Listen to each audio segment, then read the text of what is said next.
Jesi gledao Back in Live? Gledao sam, ali onako, pošto sam bio tad napolju sa Bibijem, ne znam gde smo bili Bibi i ja, da li smo igrali stoni tenis. Kad je Baka streamao? Juče, prekjuče. Mislim, da, bili smo u gradu inače, ali ne znam da li, valjda smo bili na svom tenisu.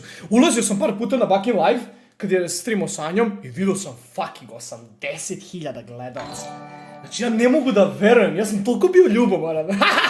Znači, mislim, šala na stranu.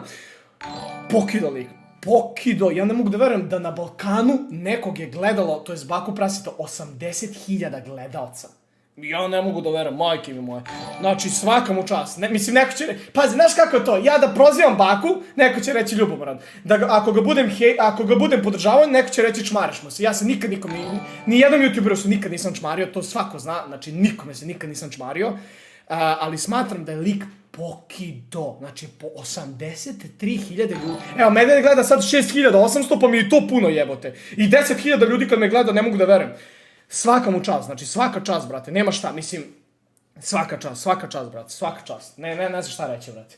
80k je gledala Anju Bla, a dobro, brate, mislim, dobro, jeste Anja Bla, mislim, zbog Anje Bla se to gledala, ali opet i zbog njega, brate, nekim slučajem, tako da, respekt svakako, stvarno me pokida sa live, nema tu šta. Koliko god ga ja mrzeo, ajde,